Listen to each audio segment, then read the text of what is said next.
Hello' everyone, জিন্তিমণিৰ অন্য এটি ভিডিঅ'লৈ আপোনালোকক স্বাগতম জনাইছোঁ। আজিৰ ৰেচিপিটো হৈছে পনীৰ আৰু বিলাহী।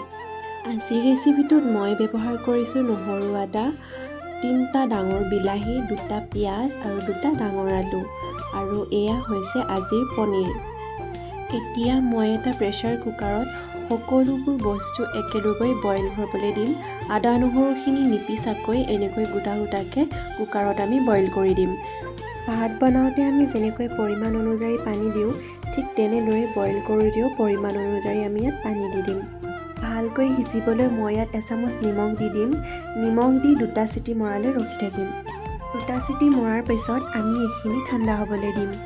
ঠাণ্ডা হোৱাৰ পিছত আমি এনেকৈ বেলেগ বেলেগকৈ উলিয়াই ল'ম। আলুখিনি এক্সট্ৰাকৈ উলিয়াম, বিলাহী, পিঁয়াজ আৰু নহৰু আদাখিনি এক্সট্ৰাকৈ উলিয়াই ল'ম। বইল কৰোঁতে ওলোৱা পানীখিনি আমি থৈ দিম। এইখিনি আপোনালোকে ভুলতো পেলাই নিদিব, কাৰণ পিছলৈ আমি এইখিনি আকৌ ব্যৱহাৰ কৰিম। বইল কৰাৰ পাছত বিলাহীৰ বাকলিখিনি আমি এৰুৱাই ল'ম আৰু এইখিনি অলপ সময় ঠাণ্ডা হ'বলৈ দিম। সকলোবোৰ ঠাণ্ডা কৰি লোৱাৰ পিছত আদা, পিঁয়াজ আৰু বিলাহী, নহৰুখিনি একেলগে আমি মিক্সিত পিচি দিম। এতিয়া মই গৰম কেৰাহীটোত তেল অলপ বেছিকৈ দিম, যিহেতু বিলাহীখিনি ভালকৈ সিজিব লাগিব, সেইবাবে মই পৰিমাণ অনুযায়ী অলপ তেল বেছিকৈ দিছোঁ। তেলখিনি গৰম হোৱাৰ পিছত তেলৰ পাকত মই ইয়াত দি দিছোঁ তেজপাত 2 খিলা।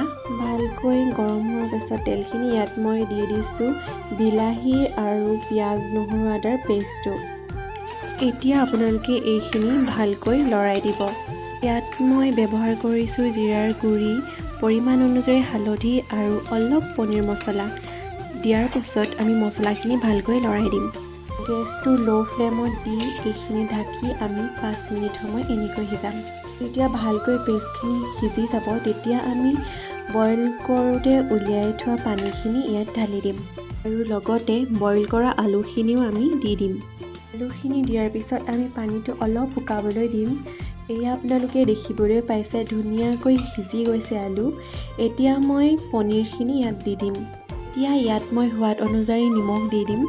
নিমখ দি অলপ সময় ল' ফ্লেমতে সিজাম এনেকৈ। এয়া সিজি গৈছে মোৰ পনীৰ। লাষ্টত মই ইয়াত দি দিম মান ধনিয়া, যাতে গোন্ধটো ভাল হয়। মান ধনিয়া দিলে খাবলৈও ভাল হয় আৰু গোন্ধটো বহুত ধুনীয়া হয়, সেইবাবে মই নমোৱাৰ আগত অলপ মান ধনিয়া দি দিছোঁ। যদি আপোনালোকে মোৰ ভিডিঅ'টো চাই ভাল পালে লাইক কৰিব, কমেণ্ট কৰিব, শ্বেয়াৰ কৰিব আৰু লগতে ছাবস্ক্ৰাইব কৰি দিব।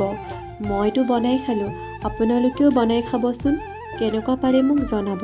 আকৌ এটি নতুন ভিডিঅ'ত লগ পোৱাৰ আশাৰে আজিলৈ বাই বাই।